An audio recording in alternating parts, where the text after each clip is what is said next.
Bueno, muy buenas tardes a todos. Le damos la bienvenida a un nuevo seminario de la LACIP, hoy con el Comité de Neurocrítico, con un seminario realmente con unos temas muy interesantes e innovadores.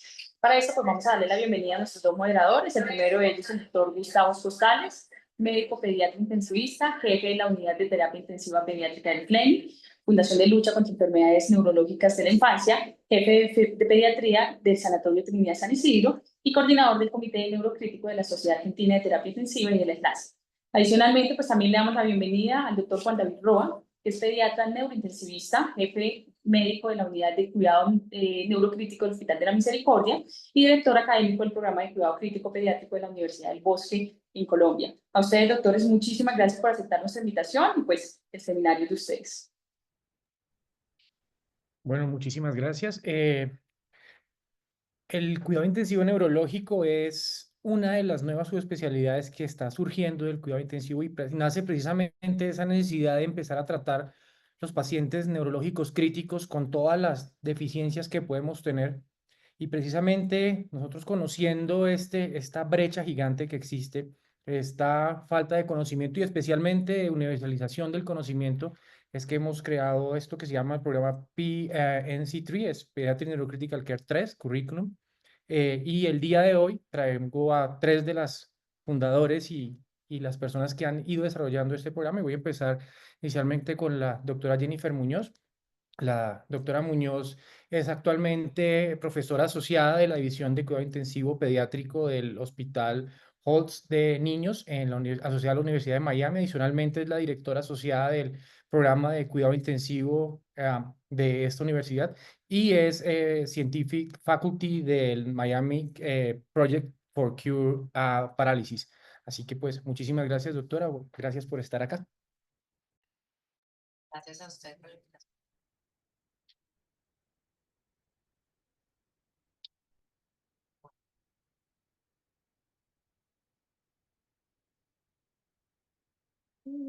Bueno, muchísimas gracias de vuelta por la invitación. La verdad que es un honor estar aquí con todos ustedes y poder hablarles un poquito de lo que es el PNC3, que es un currículo para cuidados intensivos neuropediátricos. Entonces, comparto la pantalla.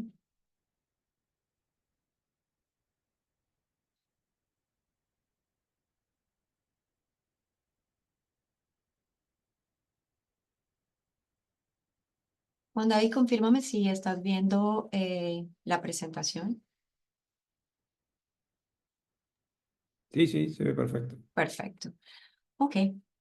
Bueno, este proyecto es sponsorizado por el Pediatric Neurocritical Care Research Group. Aprovecho para decirle a las personas que se han unido que es un grupo que no solamente se encuentra en Estados Unidos, sino en todo el mundo y ofrece membresía de igual manera a todas partes del mundo. Es un grupo, la verdad, muy chévere en el cual somos pediatras intensivistas, pediatras neurólogos, neurocirujanos, pediatras, enfermeras, terapistas de respiratorio. Bueno, es multidisciplinario y se enfoca muchísimo en el tema de no solamente investigación, pero también de educación. ¿Por qué es importante hablar del problema neurocrítico o de enfermedades neurológicas pediatras? Pues básicamente porque contribuye a una disabilidad y a una pérdida del potencial humano a nivel global. Además, tenemos un problema grande con el tema de entrenamiento de enfermedades neurológicas a nivel mundial, de igual manera.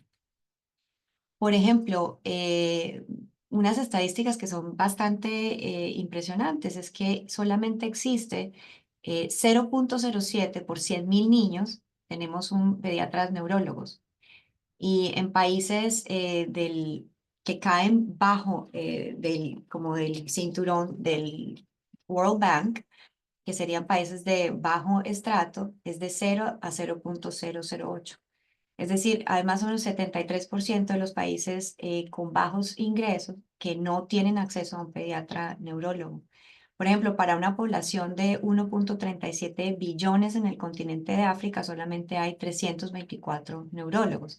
De igual manera, las estadísticas de cuidado intensivo son también muy impresionantes, por decirlo así. Hace muchísima falta de pediatras neurólogos y pediatras intensivistas.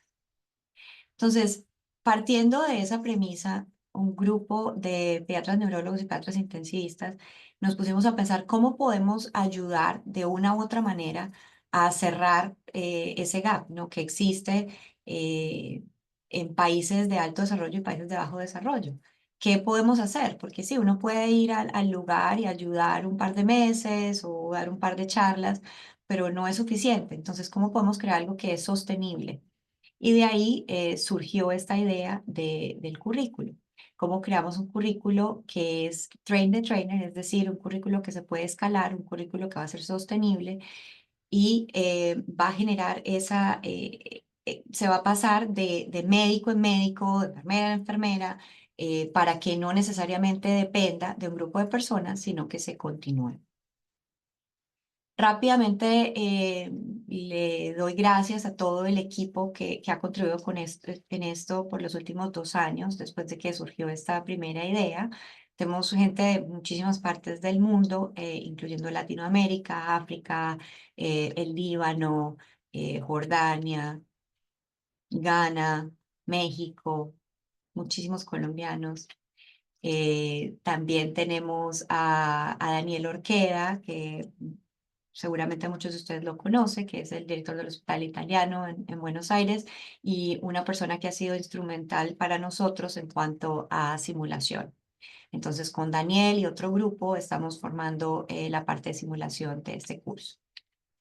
¿Cuál es nuestra misión? Nosotros queremos proveer una educación multidisciplinaria para generar oportunidades de cuidado pediátrico neurocrítico a diferentes especialidades en lugares que tienen recursos variables para poder generar una equidad en el acceso, sobre todo en estos lugares, es más que nada nuestra visión. Entonces, ¿cómo se creó este curso? Este curso, lo primero que hicimos fueron unos focus groups en los cuales entrevistamos varios médicos en África y en Latinoamérica que nos contaron un poquito cuáles serían pues, los tópicos ideales para llevar a cabo como módulos. Después de ahí nosotros determinamos un poquito cuáles serían las herramientas para desarrollarlo, cuáles serían los métodos para enseñarlo. Empezamos a crear el contenido y ahora estamos en esta etapa que es entrenar el entrenador, por decirlo así. Los módulos que surgieron fueron estatus epilépticos, neuroinfección y neuroinflamación, trauma cerebral, eh, debilidad neuromuscular, accidente cerebrovascular y hemos añadido uno que es hipertensión endocraniana, que el doctor Rafael Orozco está en estos momentos terminando, con la ayuda también de los neurocirujanos que están en nuestro grupo.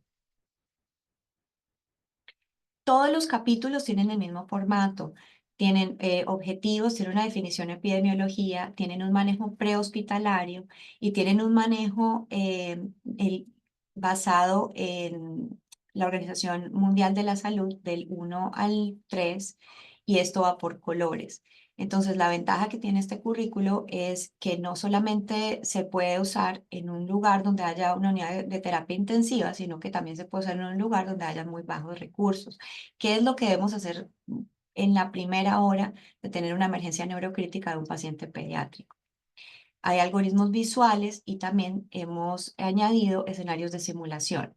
Esos escenarios de simulación básicamente van a ser como una biblioteca de escenarios, de 4 escenarios específicos o 3 escenarios específicos, trauma cerebral, accidente cerebrovascular y estatus epilépticos, los cuales se van a ofrecer como completamente, como con un script en los cuales vamos a poder ayudar a las personas que quieren hacer estos escenarios en persona, de guiarlos cómo se tienen que hacer, cuáles son los objetivos, cómo se hace la retroalimentación del grupo.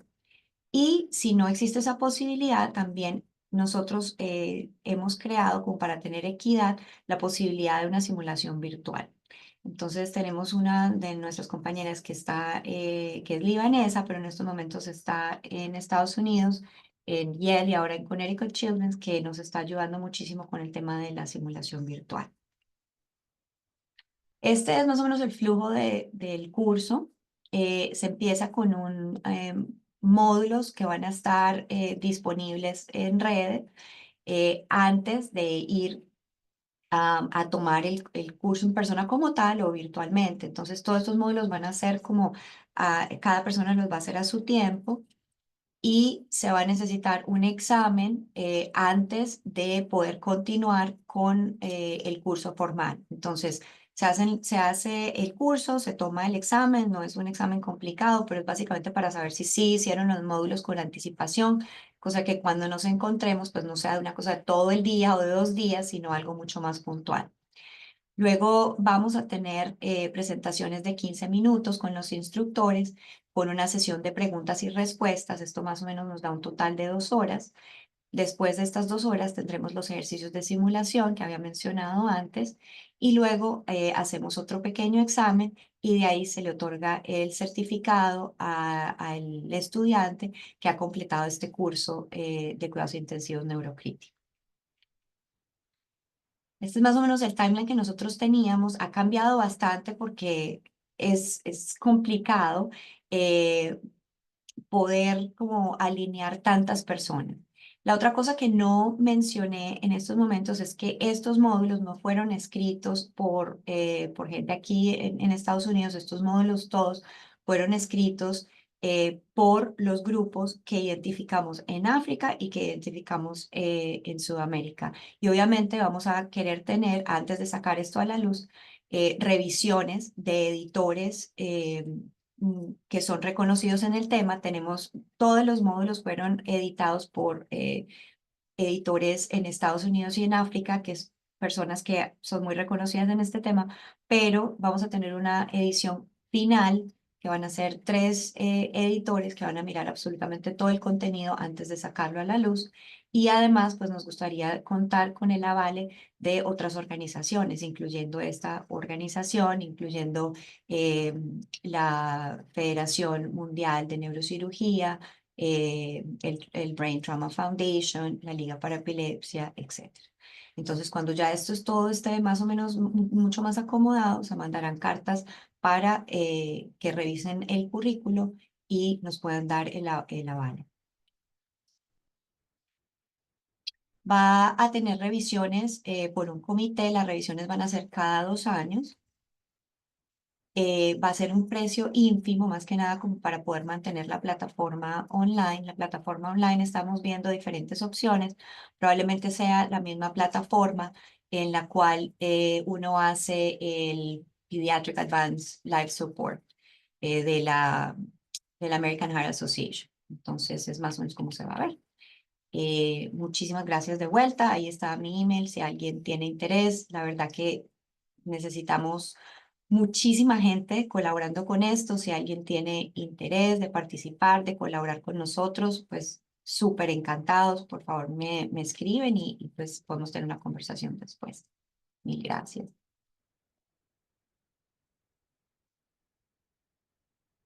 Muchas gracias por la introducción. La verdad es muy interesante. Va a haber que pulir bastante, ¿no? Pero bueno, pero muy interesante. Bueno, ahora pasamos a Rubén Lazo, que es un pediatra intensivista de la Universidad de ICES.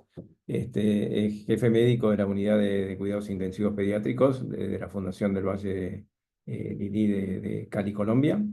Y es especialista, bueno, en docencia universitaria de la Universidad de ICESI también. Y jefe fellow de cuidado intensivo pediátrico de la misma universidad. Bueno, él dentro del programa de PCN3 nos va a hablar el enfoque del módulo de ACV, de accidente cerebrovascular. Así que le damos la palabra a Rubén, que no sé por dónde está. Ya, aquí estoy, Gustavo. Okay. ¿Sí me escuchan? Sí, sí, Confírmame perfecto. si ahí ves la pantalla. Sí, te falta poner en presentación nada más. Ahí está, perfecto. Bueno, entonces lo primero, agradecer pues al Comité SLACIP Neurocrítico por la invitación y también un agradecimiento bien interesante e importante a Jen porque fue la que nos invitó y la que tuvo la iniciativa junto con Andrea y su grupo hace ya cerca de 2 años para participar en el, en la creación de un currículum que pudiera sobre todo impactar a los países de bajos y medianos recursos, que es tan importante. Lo bonito de esto y de este programa es que prácticamente nos permitieron trabajar de manera multidisciplinar en cada una de las instituciones a las que nosotros pertenecíamos. Por lo menos este módulo de Stroke es lo que yo básicamente les voy a mostrar, tal vez un recorrido muy ligero sobre lo que va a ser el currículum que se va a presentar. Lo trabajamos con cerca de 4 o 5 personas en la institución que cada una aportó y cada una dentro de su rol puso su grano de arena para que pudiéramos completar el rol tanto en los diferentes formatos que se nos estaba pidiendo. Entonces tuvimos inclusive ayudas de epidemiólogos, de fellows de cuidado intensivo que en ese momento estaban con nosotros, de emergenciólogos pediatras, que también de hecho están participando en los módulos de simulación como dice Jen. Les voy a presentar un poco lo que es el currículum de accidente cerebrovascular. Y básicamente, y algo a lo que se refería Jen, es pues, la importancia de que esto se pueda, se pueda promover, sobre todo en sitios en donde hay tantas dificultades en cuanto a acceso a diferentes escenarios, sobre todo en la parte de la salud, ¿cierto? Sabemos que nuestros países tienen recursos financieros limitados, que hay falta de educación, hay barreras geográficas, y eso hace muy difícil de una u otra manera que la atención médica sea de alta calidad como nosotros la quisiéramos siempre. Entonces, básicamente los objetivos y los objetivos grandes que teníamos con el currículum y que es el preformato que se nos dijo que siguiéramos, era plantear unos objetivos, plantear todos estos ítems que ustedes ven ahí colocados, una definición, una epidemiología, todo esto es transversal para todos los módulos que ahorita les comentó Jen.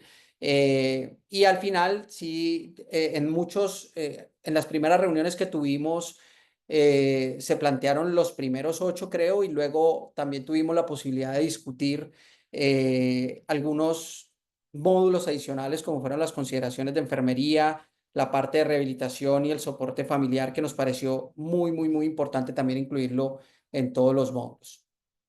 En ACB propusimos unos objetivos de aprendizaje, básicamente establecer un manejo secuencial para la identificación del ACV en los diferentes niveles de atención. Como ustedes saben, nuestros países, aunque eso difiere de país a país y probablemente mucho más de continente a continente, como puede ser el continente africano, que también es otro foco de educación que ha tenido el currículo del curso de neurocrítico, dividimos la atención en niveles y eso pues generó un reto porque en Colombia por lo menos hay una diversidad inclusive hay zonas en donde podemos tener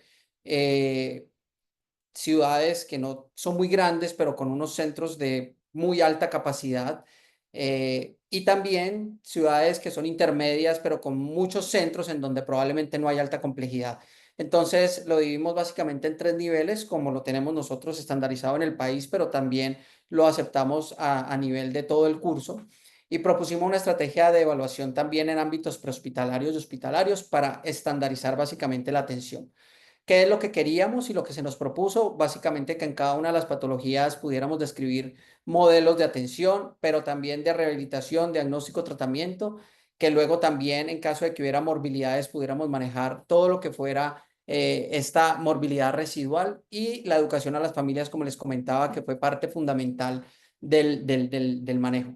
Quiero comentarles que cada uno de estos capítulos, también dentro de cada avance que íbamos teniendo, iba teniendo una revisión de pares. Primero una revisión de pares internos, que era del grupo, por lo menos este documento de Stroke lo revisó Andrea, que ahorita va a hablar. Andrea Pardo fue la primera revisora y con ella tuvimos una retroalimentación muy activa. Y luego de esa revisión y de las correcciones, lo revisó pues una experta en la materia, la doctora Christine Williams, que pues también hizo sus apreciaciones dentro del documento grande, porque Además de esta presentación, esto va respaldado por un documento escrito que tiene, por lo menos el de ACB, creo que cumple más o menos con unas 80 hojas en donde obviamente está extendido todo el formato de educación. Algo de lo que tenemos dentro de ese formato es la definición, pues ustedes saben, se las voy a mostrar básicamente y a comentar muy ligeramente porque no se trata de hacer una, una charla de accidente cerebrovascular, sino de mostrarles lo que está en los currículum. Entonces, básicamente la definición con algunas imágenes que pueden ayudar a la persona que esté viéndolo a que se haga un poquito más fácil el entendimiento de muchos de los conceptos. Como lo dijo Jen, esto no solo está dirigido a médicos o a pediatras intensivistas, es básicamente como un escenario PALS, pero de neurocrítico, así que uno esperaría también que pudiéramos abordar personas de los diferentes escenarios en salud, como pueden ser terapeutas, enfermeros, inclusive en algunos nivel 1 pudieran estar otros actores, como pueden ser promotores de salud, porque la idea es una atención muy temprana. Vamos a hablar algo de epidemiología también dentro del currículum, y aunque en Latinoamérica poco tenemos de los datos que quisiéramos para poder atacar y exponer y tener un poco más de certeza, aunque al final les voy a mostrar algo que es bien interesante porque coincidencialmente mientras estábamos haciendo este currículum, nosotros aquí en Colombia estábamos recogiendo algunos datos. Sí nos falta data y es importante también que la empecemos a trabajar y sobre todo pensando en disminuir el impacto y de la morbilidad secundaria que afecta tanto pues cuando no reconocemos tempranamente. Es que es bien importante sobre todo entender de que en stroke ha habido como una concientización últimamente en que esta puede ser una patología pediátrica, pero evidentemente los adultos nos llevan un territorio muy, muy, muy amplio recorrido. Los adultos tienen un manejo básicamente que desde el inicio de los síntomas hasta el reconocimiento inicial no se demoran más de 6 horas, por eso las ventanas de atención de ellas son tan exitosas. A diferencia del ACV pediátrico, en donde entre el inicio de los síntomas y el momento del reconocimiento pueden pasar 36 horas y eso evidentemente genera muchísima más morbilidad, muchísimas más complicaciones y malos desenlaces. Hablaremos también en el currículo de algo de etiología y fisiopatología y sobre todo uno de los principales puntos de soporte aquí, lo más importante, es tal vez disminuir ese tiempo entre la identificación de síntomas y la posibilidad nosotros de actuar o de que ese paciente llegue a un escenario geográfico en donde le podamos hacer la atención. Dividimos el currículo en la atención en diferentes niveles, entonces sabemos que en primer nivel obviamente haremos un trash inmediato, transferiremos a la sala de reanimación, hay algunas pautas de manejo, el ABCD, instruiremos acerca del BFAST, que es un reconocimiento que puede hacer cualquier persona de una manera muy fácil y muy sencilla de un paciente que pudiera estar cursando con una ACV y evidentemente completar lo que básicamente podemos hacer en nivel 1 hasta el transporte a un nivel 2. Esta es la escala BIFAS, simplemente para nombrarla en el currículum está un poco más extendida y explicada para que se pueda hacer y se pueda instruir a cualquier persona. También en el currículum está la posibilidad, evidentemente, de hacer ya un acercamiento o una historia un poco más dirigida a el paciente que tenemos la sospecha de stroke y hemos decidido utilizar el PED-NIHS, que es la escala validada entre niños de 2 a 17 años, que está en diferentes aplicaciones. Es un poco larga, pero nos da un poquito la severidad, de hecho un poquito no, nos da la severidad y la complejidad de hacia dónde puede estar cursando ese episodio de stroke. En segundo y tercer nivel trataremos también de ir un poco más allá porque lo importante aquí es ojalá que el paciente que lo está cursando llegue a un sitio que le pueda dar la multidisciplinariedad y toda la posibilidad de ese paciente de intervenciones, inclusive desde obviamente la neuroimagen, pero también si se puede hacer algún otro tipo de manejos un poco más avanzados, pues lograr. Entonces todo esto lo tiene el currículum, todo esto lo hemos planteado y como decía Jen, con diferentes colores para que sea también una apreciación un poco más visual, como les decía, para todas las personas.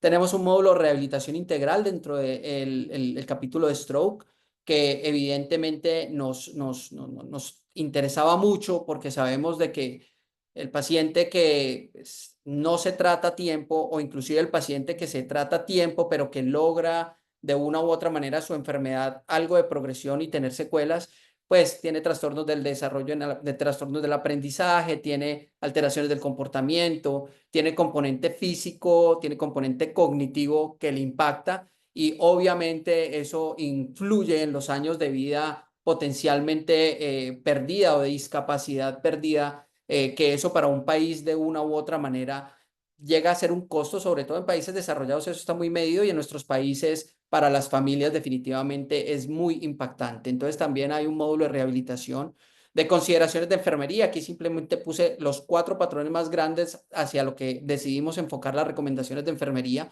pero cada una evidentemente tiene un desenlace grande para que también enfermería tenga una actividad continua dentro del curso y las consideraciones para la familia basadas sobre todo en sustitución y restauración, que es como lo importante, sobre todo en el niño que tiene una morbilidad residual secundaria a la CB.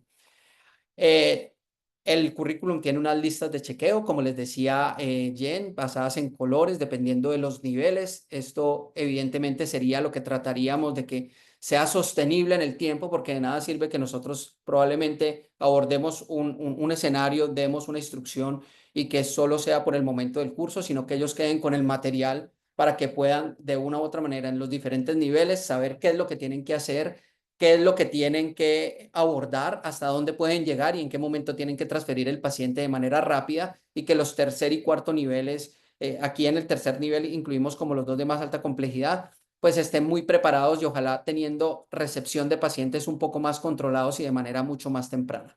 Los flujogramas, que son varios, simplemente quise poner el general, que es cuando se tiene la sospecha de stroke. Y para terminar, simplemente quería mostrarles que en el momento en que estábamos haciendo stroke, estábamos nosotros recogiendo, en Latinoamérica hay muy poquito de esto.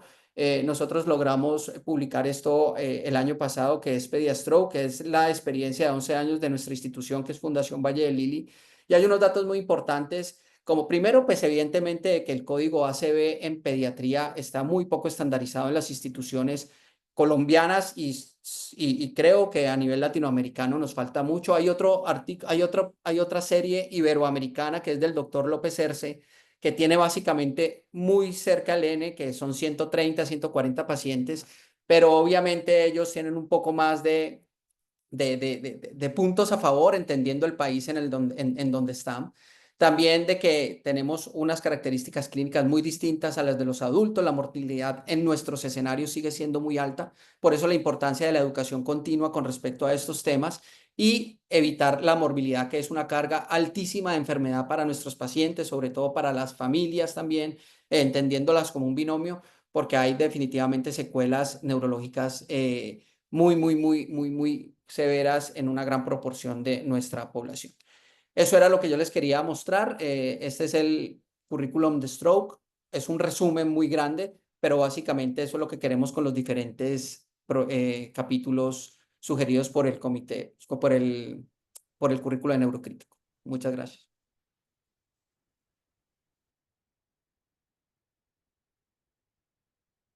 Bueno, Rubén, muchísimas gracias. Ahorita, necesito de pronto tengamos preguntas para seguir las preguntas. Ahora quiero presentar a la doctora Andrea Pardo. La doctora Pardo es neuróloga pediatra del Hospital Lurie Children en la ciudad de Chicago. Es directora del programa de cuidado intensivo neurológico pediátrico de la Universidad de la Escuela de Medicina de Feinberg de la Universidad de Northwestern. Y pues, Andrea, muchísimas gracias. Bueno, gracias Slasi por la invitación y gracias al doctor Roy y al doctor Postales por moderar esta sesión. Les voy a presentar también el contenido del módulo de debilidad neuromuscular no traumática. Este módulo lo realizamos con 2 personas, Carolina Salazar, que es una enfermera avanzada y ya pues me presentaron. Y nuestros editores, el editor interno fue Vamshi Rao y nuestra editora internacional, Joe Wilmshurst de Sudáfrica. Los objetivos de nuestra charla o de nuestro módulo en particular es identificar claramente las causas más frecuentes de debilidad neuromuscular en pacientes pediátricos, identificar qué maniobras de resucitación y manejo prehospitalario para pacientes con debilidad no traumática o patología neuromuscular, qué herramientas de monitorización se deben usar, identificar bien los pacientes que tienen más riesgo de decompensación y conocer los tratamientos más comunes para las enfermedades neuromusculares y los envenenamientos que causan debilidad. Este módulo en realidad enfatiza principalmente la estabilización de la vía aérea como el punto más importante del manejo del paciente con enfermedad neuromuscular aguda. Y independientemente, como verán, de la etiología de la debilidad, es importante anticipar las necesidades ventilatorias del paciente en cualquier nivel de atención. Y se espera que el alumno tenga en cuenta esta parte como el primer paso a seguir cuando evalúen cualquier paciente que se presente con este cuadro. La evaluación toma elementos del módulo del examen neurológico, que es uno de los módulos que está en el currículo, y adiciona maniobras adicionales para esta evaluación. Entonces, esta primera diapositiva esencialmente muestra las preguntas claves que se deben preguntar al paciente y que se debe evaluar como primer paso. Tiene también pues, puntos claves para mantener al alumno informado de las cosas más importantes a preguntar. Por ejemplo, en este caso particular, si un paciente necesita o no un manejo avanzado de la vía respiratoria y qué maniobras específicas se deben utilizar. Por ejemplo, contar los números en un solo respiro y determinar si esa maniobra clínica nos puede ayudar a determinar si alguien necesita intubación electiva. También, por ejemplo, tener el punto clave que es la debilidad del cuello. En la flexión se puede indicar una insuficiencia respiratoria inminente. De la misma manera, como primera estabilización, tenemos en la atención primaria de primer nivel la estabilización inicial, la estabilización del cuello, las extremidades, la posición de la cabeza y qué tipo de monitoreos debemos tener.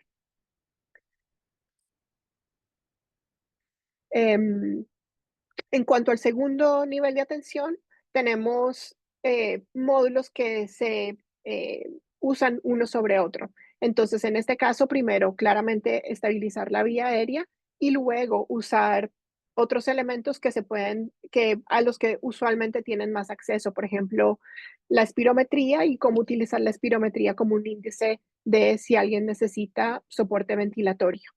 Por ejemplo, en el paciente con debilidad neuromuscular, importante tener en cuenta, sin importar la causa, que la desaturación de oxígeno es un indicador tardío de inestabilidad. Entonces, el enfoque de la estabilización de la vía aérea es primordial para evitar desenlaces adversos.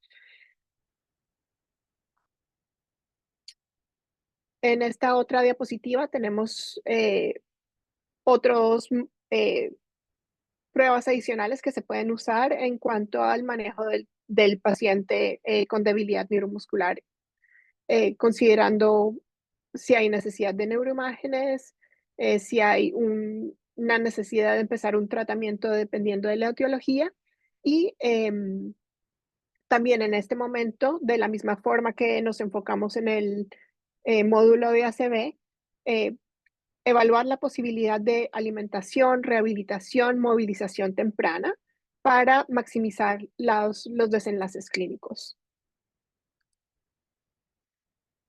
En el tercer nivel, con terapia intensiva en la UCI, donde tenemos muchos más recursos, vamos de nuevo a establecer seguridad de la vía aérea, tener monitoreo continuo de pulsoximetría, gases, mediciones transcutáneas de CO2 y para miembros del equipo con un poco menos de experiencia, residentes, fellows, estudiantes de medicina, discutir que la hipoxemia de los gases arteriales, de la misma forma que las desaturaciones, son indicadores tardíos de insuficiencia respiratoria.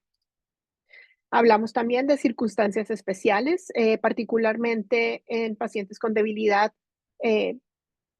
discutir la posibilidad de tener estudios diagnósticos con electromiografía y conducciones nerviosas que pueden ayudar a establecer unos diagnósticos, o también tener en cuenta qué fármacos concomitantes deben ser evitados en estos pacientes con debilidad neuromuscular para evitar más debilidad.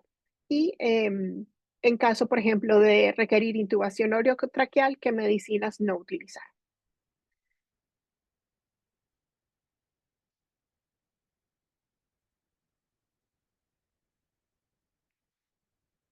Ya después, en esta tabla, tenemos una guía que aplica a los 3 niveles de atención para establecer un diagnóstico diferencial con base en las características clínicas de cada cuadro, incluyendo el pródromo, la presentación, la presencia de debilidad vulvar, la presencia de fallo respiratorio, síntomas sensoriales, presencia o ausencia de reflejos, encefalopatía, vejiga o intestino neurogénico y otros síntomas que debemos tener en cuenta al hacer un diagnóstico diferencial. Este es un ejemplo del algoritmo que está en el módulo como tal. Entonces también vemos que está estratificado por colores y por el lugar donde se presta la atención. Y finalmente hablamos de trastornos específicos de los cuales hemos hablado a través de todo el módulo. Entonces tenemos intoxicación por organofosforados, como muchos en la audiencia probablemente han experimentado, el síndrome de Guillain-Barré y algunos tips clínicos, diagnósticos y de tratamiento, botulismo, mielitis transversa, mielitis flácida aguda y la encefalomielitis desmielinizante aguda. Muy bien, pues ese es el ejemplo de la debilidad neuromuscular no traumática. Bueno, muchas gracias Andrea por la presentación. Como estamos con tiempo, la doctora Jennifer Muñoz nos va a contar un poco más y nos va a explayar sobre el módulo de traumatismo cráneoencefálico, que es una de las causas más frecuentes, ¿no?, dentro de la patología neurocrítica, y por lo cual va a incluir el módulo ese en esta presentación. Así que te dejamos el tiempo suficiente. Después de la presentación de la doctora Muñoz, vamos a ir un poco a las preguntas hacia este tipo de currículum, ¿no? Así que los que están escuchando pueden ir mandando por chat, y si no, nosotros le haremos algunas preguntas. Es un ejemplo del módulo de trauma cráneoencefálico. Como había mencionado Rubén y Andrea, tenemos todo muy estandarizado, entonces tenemos los objetivos, el impacto, la definición, la epidemiología, etiología y fisiopatología, los cuidados básicos, primer, segundo y tercer nivel, las consideraciones de enfermería, la educación para padres y el algoritmo y lista de chequeo. Aquí están nuestros objetivos de aprendizaje para el trauma cráneoencefálico. Decidimos que queríamos educar al personal de salud de todos los niveles respecto al tratamiento estandarizado del TCE, reducir la prevalencia de lesión cerebral secundaria TCE, establecer los pasos en el tratamiento que se deben llevar a cabo en cada nivel y, por último, educar a los padres y familiares respecto a las expectativas y secuelas de los pacienticos con trauma cráneoencefálico.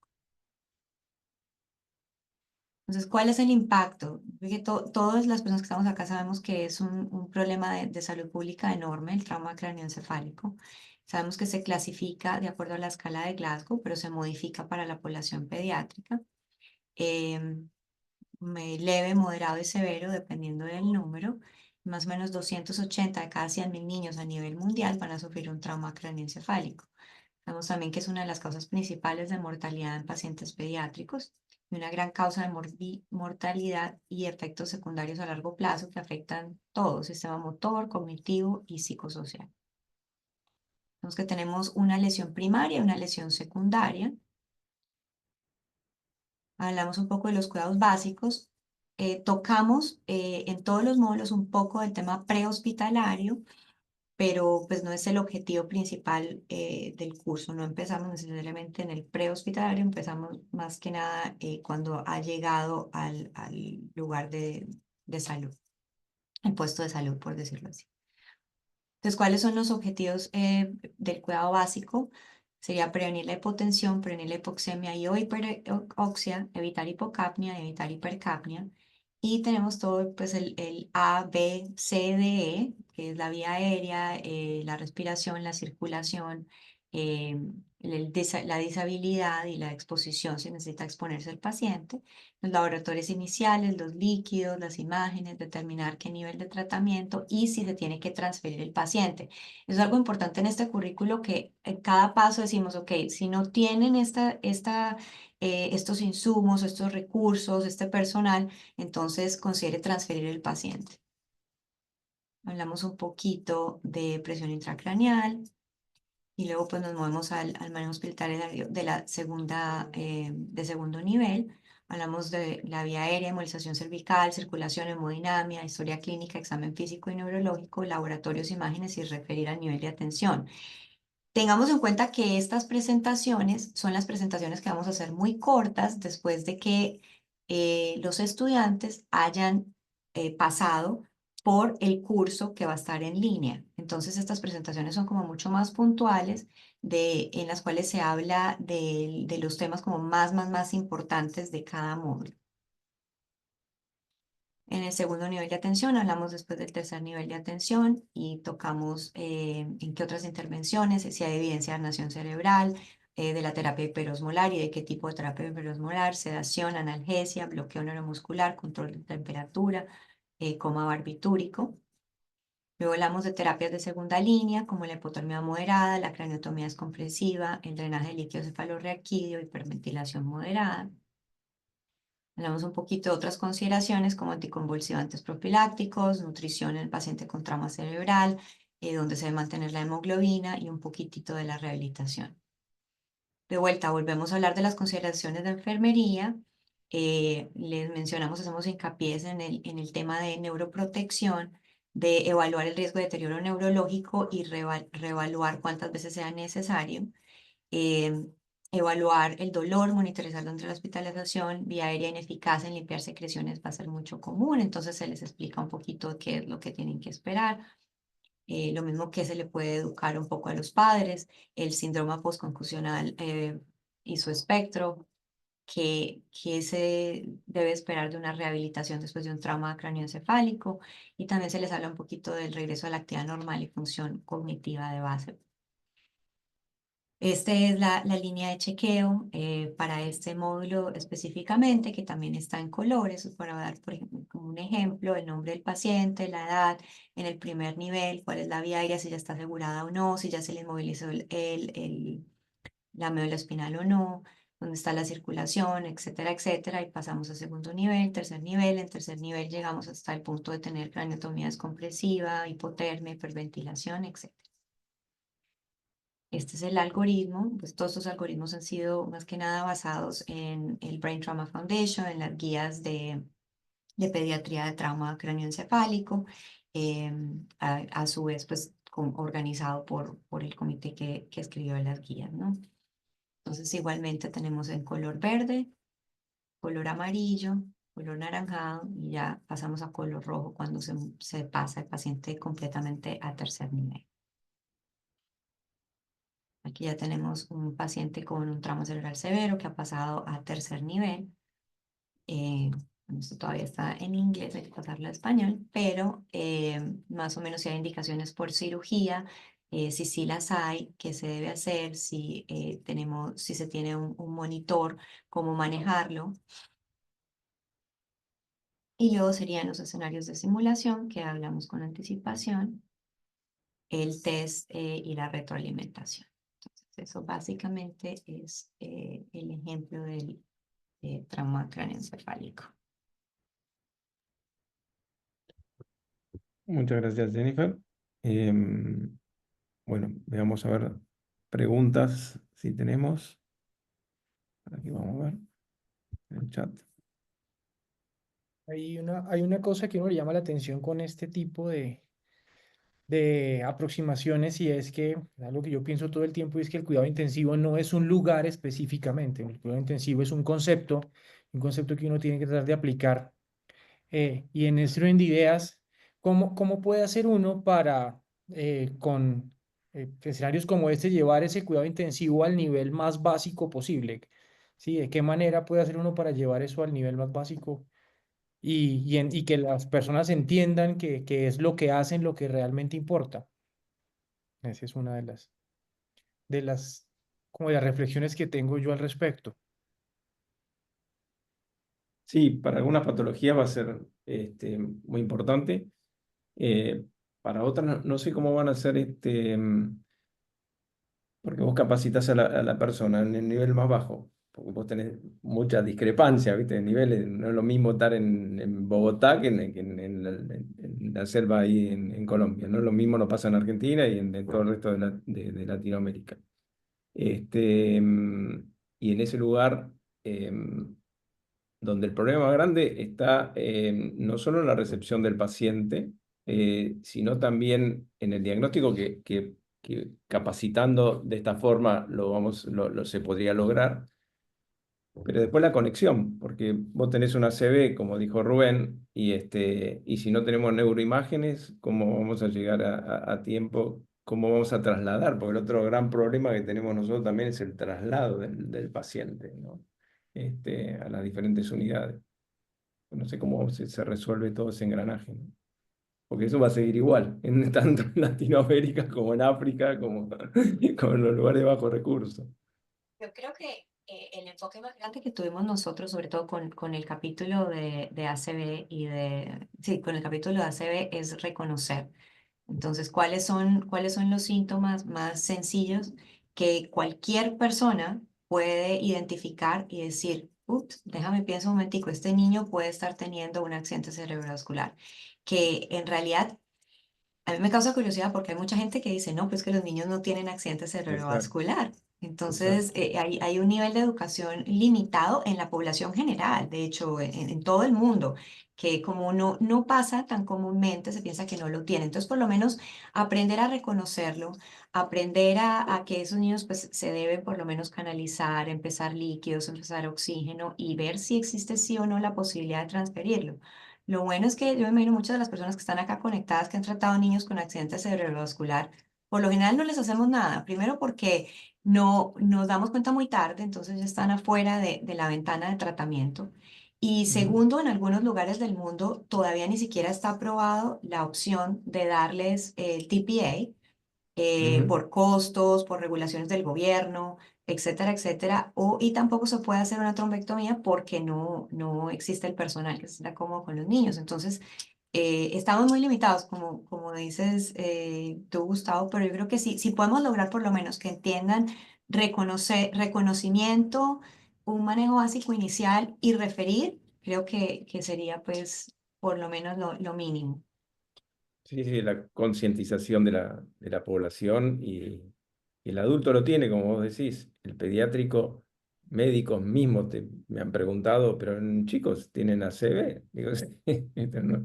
Totalmente. Este, Así que sí, primero tenemos que lograr la concientización a todo tipo de nivel, ¿no? Antes que nada. Y el problema de pediatría, ¿viste? Son todos los pseudo stroke, ¿viste? Que eso también nos complica a nosotros, ¿viste? Donde el 90% son pseudo stroke y no son stroke. Este, 100%. mm, Y yo, eh, yo, yo, digamos, ahí comparto mucho lo que dice Jen.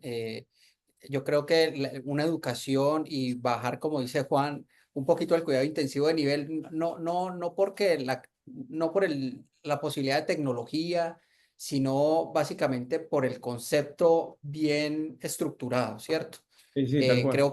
Creo que eso puede marcar muchísima diferencia porque los tiempos entre adultos y niños, por lo menos en nuestro que están son muy diferentes, pero la referencia sí puede ser mucho más temprana y una referencia bien hecha, porque muchas Ujú. veces lo que vemos en nuestros centros es que además de que se hizo la referencia tarde, se hace una referencia en unos escenarios no muy adecuados, es decir, la misma transferencia del paciente le genera más morbilidad además de la causa que lo está llevando a consultar o además de la enfermedad que está en progreso.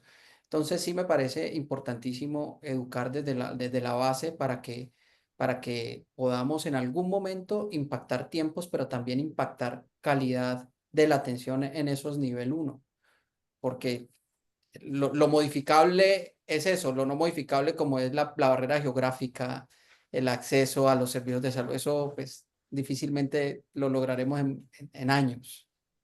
Ujú. Hay una cosa que uno tiene que tratar con este tipo de intervenciones es romper algo que uno conoce como neurofobia. Eh, pues realmente pues la neurología es algo que crea un poquito de barreras, por lo menos conceptuales, con muchas personas que no están dentro de eso. No sé, Andrea, tú que estás en la docencia de neurología y neurocritical care, cómo esto puede ayudarnos a romper un poquito neurofobia y qué has hecho tú para tratar de romper eso. Sí, bueno, enfocarse mucho en el examen neurológico. Yo pienso que eso es una parte súper importante de este módulo en particular o del currículo en particular, es tener un sistema estandarizado de cómo evaluar un paciente. Y volviendo un poco al accidente cerebrovascular y dificultades sistémicas de transporte, lo otro que se enfoca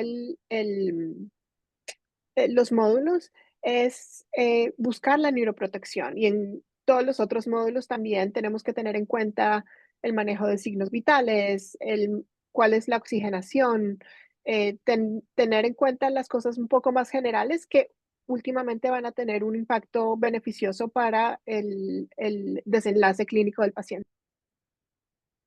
Algo que nos pasa a nosotros en neurología es que, y en neurología crítica, siempre unas preguntas que a mí me hacen con frecuencia es, bueno, ¿y qué podemos hacer de neuroprotección? Y llevamos décadas buscando una bala dorada, una molécula específica que nos sirva para hacer neuroprotección. Y siempre nos devolvemos a algo que es una cosa que queremos nosotros tratar de enfatizar mucho acá, y es la simplicidad y tratar de hacer las cosas lo más sencillas posibles para entender que neuroprotecciones maneje su paciente de la mejor forma posible. No importa la magnitud de la lesión neurológica que tenga, hay cosas que son muy básicas que se pueden hacer desde ese primer nivel, que es, oiga, mantenga una adecuada temperatura, mantenga una buena tensión arterial, verifique los signos vitales, acuérdese de la oxigenación. Entonces, muchas veces cuando llegan estos pacientes tan complejos, entonces uno empieza a pensar y a buscar, oiga, ¿qué examen será que hago? ¿En qué momento lo puedo llevar a una neuroimagen? Y esas son intervenciones que al final no nos van a salvar neuronas en ese momento. Entonces, corremos en carreras para montar pacientes en ambulancia rápido para que lleguen a un centro y les puedan hacer una neuroimagen y resulta que van con un acceso vascular, que van mal oxigenados, que van mal cubiertos, muy expuestos, y son cosas que esos minutos que van en esa mala intervención inicial nos cuestan un montón de neuronas, y son los que nos llegan a nosotros, y son cosas que viendo cuando se planea esto, suceden en todo el mundo. Algo que pasa con los países como el nuestro es que nosotros no es que seamos de recursos limitados, sino que somos de recursos diversos. Yo vivo en una ciudad donde en un rango de 30 kilómetros tengo zonas tremendamente pobres que tienen muy mal acceso a la salud, pero resulta que en la mitad de la ciudad tengo un hospital que tiene la tecnología que puede tener cualquier hospital del mundo de cuarto nivel. Entonces es precisamente para llegar a esos puntos en los que la gente no conoce, o no tiene esa familiaridad de, oiga, ¿qué puedo yo hacer? ¿Cómo puedo manejar este paciente para que llegue de la mejor forma posible y para que cada nivel haga el máximo de las cosas que puede hacer con los recursos que tiene? Y de esa forma se van potenciando los conocimientos y se va potenciando ese manejo del paciente hasta que finalmente llega a donde Rubén, por ejemplo, para que haga un manejo de stroke, o llega a un hospital como el mío para que podamos hacer un manejo de vía aérea avanzado en un paciente con una enfermedad neuromuscular o todo lo que de ahí en adelante sigue. Y ese son el tipo de cosas que son importantes en esto. ¿Mm? De hecho, hay una cosa que yo también quería preguntar, y es cómo hace uno para tratar de romper, de juntar esa brecha entre tener una estructura científica muy sólida y llevar eso al mundo real. ¿Sí? Entendiendo más que la estructura científica más sólida viene de primer mundo, viene de una evidencia que muchas veces no aplica a lo nuestro, cómo han hecho, y tú que has estado en todos los escenarios en África, en Asia, mostrando esto, cómo hace uno para hacer ese equilibrio entre mundo real con una evidencia científica suficientemente sólida para dar un muy buen producto. Bien complicado. O sea, lo más importante es tener la colaboración de las personas que trabajan en esos centros, porque como yo decía antes, si hubiésemos empezado esto desde Estados Unidos sin tener ningún punto de referencia de qué es lo que se está viviendo y cuáles son los recursos, hubiese sido imposible. Para darte un ejemplo, hoy estuvimos en una charla de un caso clínico en Ghana de trauma cerebral. Y estábamos hablando del trauma cerebral y teníamos unas personas que les preguntaban, no, pero ¿por qué no le hicieron, no le repitieron un CT scan? No, pero ¿por qué no consideraron ponerle un ICP? Y la respuesta de ellos dicen, nosotros no tenemos ni siquiera para poner un collarín. tenemos que ponerle sandbag, bolsas de arena. Entonces, tiene uno que tener esa referencia que sí, tenemos guías del Brain Trauma Foundation, las guías de pediatría, por ejemplo, para trauma, pero tiene uno que ser muy flexible con los recursos que tiene la gente y muy respetuoso. Porque no puede uno ir a decir, si usted tiene que ponerle un monitor de presión intracraneana sí o sí, cuando no lo tienen. O sea, la manera como dimos la vuelta, por ejemplo, volviendo a tu pregunta de la evidencia, fue, y de hecho hay una pregunta en el chat que la voy a mencionar, que creo que podemos responderla justo con esto. Dice, hola, buenas tardes. ¿En alguno de sus algoritmos se puede o podría usar ultrasonido? ¿Tendría alguna utilidad el caso de no contar con neuroimagen? La pregunta que le hicimos al grupo en África fue, ¿ustedes tienen un ultrasonido? Porque entonces, y saben cómo de repente mirar la vaina de nervio óptico. No es que haya una evidencia enorme de eso, pero es algo que si usted no tiene nada y tiene eso, por lo menos tiene una idea y hay una cantidad de evidencia que dice puede servir. No, pues no es la panacea ni nada, pero puede servir. Lo mismo, si usted tiene un ultrasonido, de pronto puede aprender cómo hacer eh, Doppler y con tres, cuatro cositas, pues decirle al neurocirujano, mira, estoy preocupado que la presión intracraneana está elevada. Entonces, creo que es eso, buscar colaboración número uno, número dos, ser muy respetuoso y muy inclusivo con las poblaciones que por ahí no tienen los mismos recursos, sobre todo poblaciones que tienen muy, muy, muy bajos recursos. Y tres, ser muy flexible.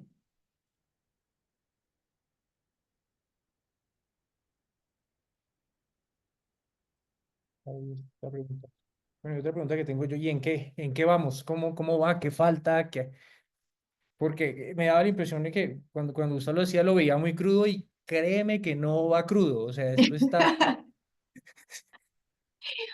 Ha tomado mucho tiempo porque creo que todas las personas que hemos estado involucradas, pues obviamente no es un trabajo de tiempo completo, ¿no? Todos estamos haciendo esto de verdad que en el tiempo libre, pero con Ujú. una pasión muy grande y una convicción que creemos que puede ser una herramienta que va a ayudar. eh, Esperamos pues a mucha gente. Entonces, ¿cómo estamos? Los módulos están completos. Ya están todos escritos, incluyendo, estamos por terminar el de la presión endocraniana, Ujú. que le falta muy poquitico. Todos los módulos están traducidos, están en inglés y en español. Ahora el segundo paso, ya los listas de chequeo están listas, los algoritmos están listos, las preguntas de antes del test están listas.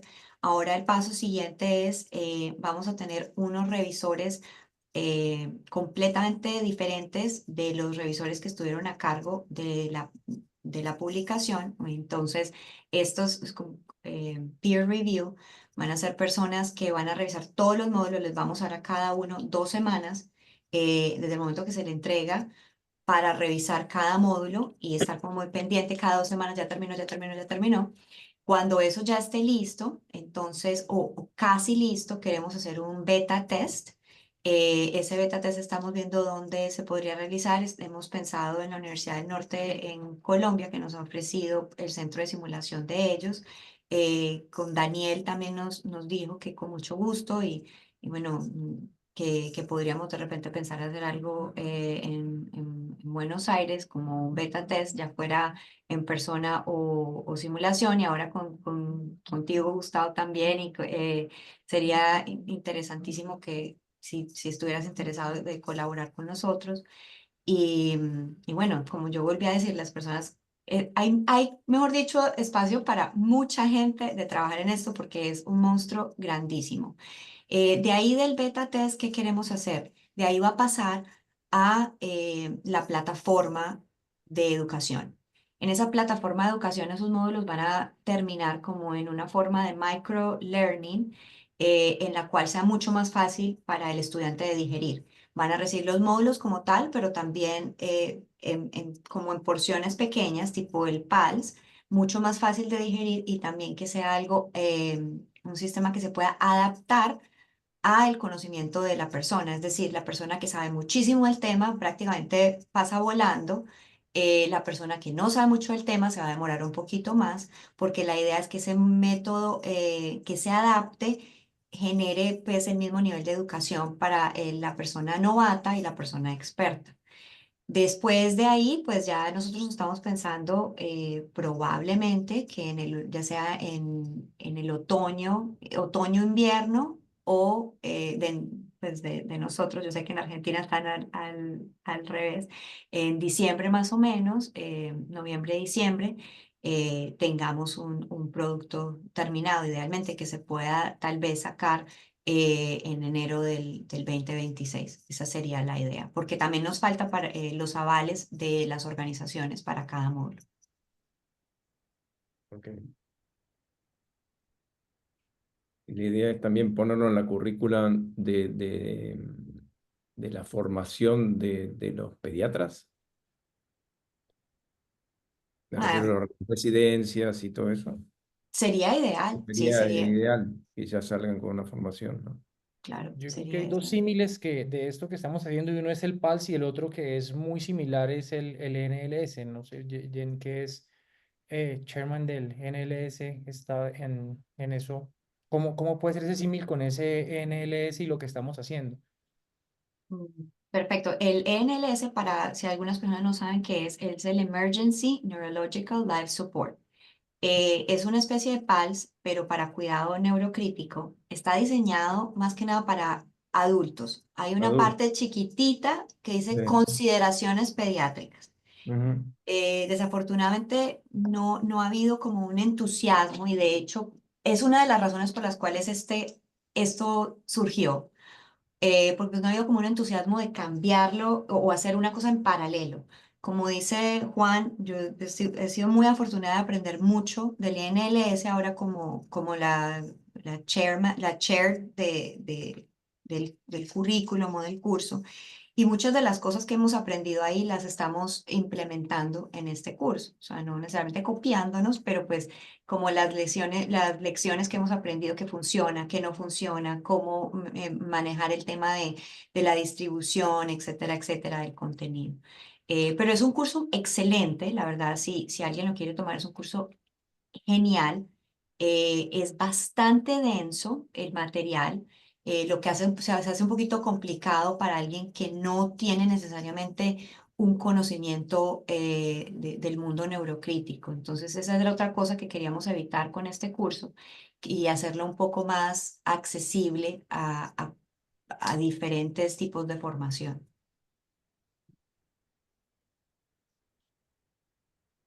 Sí, está bueno el NLS. Yo lo hice hace varios años y es interesante. Pero es verdad, como vos decís, no tiene nada de pediatría, casi nada, todo de adulto.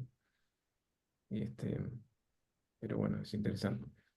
La Y es verdad que más, no es que mucha gente que hace intensivo y quiere profundizar un poquitico más, termina haciendo el NLS como tratando de abrir una puerta a esas cosas que en neurología pediátrica, que en neurología crítica pediátrica no tenemos, porque pues afortunadamente no hay tantos centros de formación en esto, y pues Gus sabe, Gus mantiene gente allá, uno mantiene gente acá buscando cómo empezar a formar esto en algo que yo estoy seguro que en 10 años esto va a ser el cardiovascular completamente. O sea, el paciente crítico neurológico sigue creciendo cada vez. La otra cosa que se hace, por ejemplo, con el INLS, se convierte en un examen que es mandatorio en ciertas unidades de cuidado neurocrítico. Lo mismo como el PALS o el BLS, que se convierte en mandatorio. No estoy diciendo que esto sea algo mandatorio, pero puede ser algo eh, que sea sugerido de repente por hospitales para gente que está tratando con pacientes neurológicos, ya sea en la emergencia, en la terapia. Y por Ujú. ejemplo, también para los residentes de pediatría, como lo menciona usted, doctor Costales, yo creo que sería un recurso supremamente útil. Sí, sí, sí, se puede incorporar. El tema va a ser el tema de costos. Si realmente el costo es económico y accesible, ahí se puede llegar a incorporar. Sobre todo Latinoamérica, por lo que estamos hablando, ¿no? Que es uno de los focos donde va a impactar esto en Latinoamérica, África y en los países más de bajos recursos. Y la idea No es sé. mantenerlo en un precio muy, muy, muy bajo, básicamente como para mantener la plataforma. Y esa es una de las ideas con el Pediatric Neurocritical Care Research Group, de dejar esto o sea, es como uno de los objetivos más grandes. Sí, sí, sí, el objetivo es abarcar mucha gente, pues la idea es que, pues, que todo el mundo pueda acceder y que sea algo que es de muy fácil acceso para que se riegue, porque pues eso, los problemas que tenemos nosotros son los mismos que decía Jenny, que tienen en África igual. O sea, ¿cómo hace uno en un país en el que tiene dos neurólogos pediatras para una población de 60 millones de habitantes? ¿Sí? ¿Cómo le cobro yo a alguien así? Algo como esto. Entonces evidentemente el objetivo es básicamente educación y empezar a difundir esto que hacemos y que nos gusta y que es tan necesario más allá de eso. Sí, sí. Sí, sí, sí. Bueno, no sé si hay más preguntas, No, está dudas. bien. Sabía que iba a estar bajito de preguntas, pero pues es mucho mejor para la discusión. Sí, sí, sí. Sí, no, no. Silvio, que estás ahí oculto y callado. No sé si quieres hacer algún comentario. Si no, se nos fue.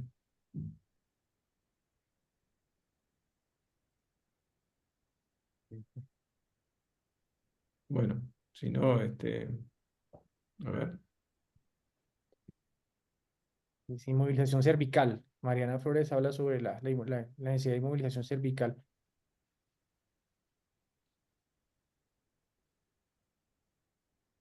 Bueno, si no le damos paso a Yair, ¿No?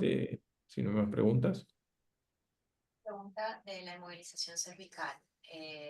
No sé en qué contexto específicamente, pero sí hablamos en trauma craneoencefálico. Lo incluimos como en el A, eh, empezamos, o sea, vía aérea y inmovilización de la cervical inmediatamente en el currículo.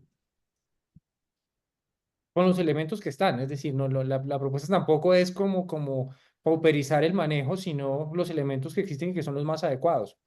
Y si bien es cierto, Jen hablaba de bolsas de arena, pues la idea no es que lo hagamos con bolsas de arena, sino de la manera más adecuada, porque uno de los problemas que también tenemos nosotros es que termina uno pauperizando el manejo médico y definitivamente hay cosas que tenemos que mejorar. O sea, hay cosas básicas que uno tiene que decir, oiga, si yo estoy a este nivel, debería tener por lo menos esto. Eh, y buscar también que se busquen esos recursos para esas cosas básicas. No pedimos resonadores para todos los lugares y no pedimos fibrolaringoscopios para hacer intubaciones difíciles, pero sí pedimos, oiga, tenga este tipo de cosas que son importantes porque es que nos van a servir para cualquiera de los pacientes que tenemos.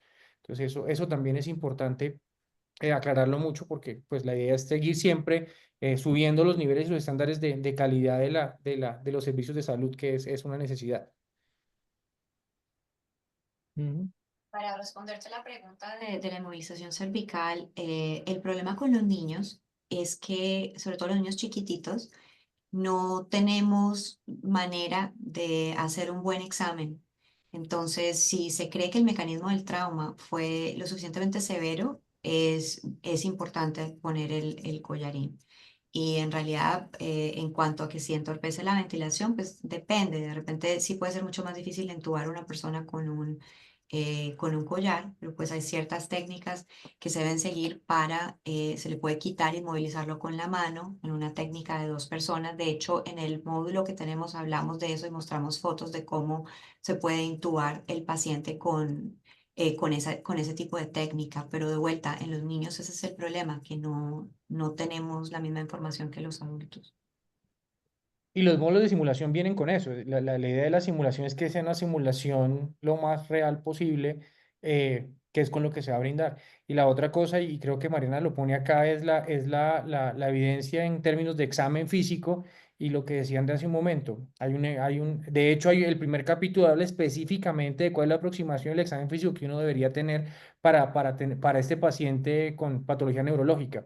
Y hacemos mucho énfasis en eso porque pues, es una herramienta tremendamente útil que se va perdiendo en la medida que uno va avanzando en la medicina, pero que tenemos que seguir usando y fortaleciendo y sobre todo viendo todas las respuestas que un examen neurológico bien hecho en un paciente con esas características nos puede dar para salir de él, ¿no? Paciente bajo sedación y relajación y no se ve, pero pues que tenemos muchísimas cosas más que evaluar en el paciente neurológicamente enfermo.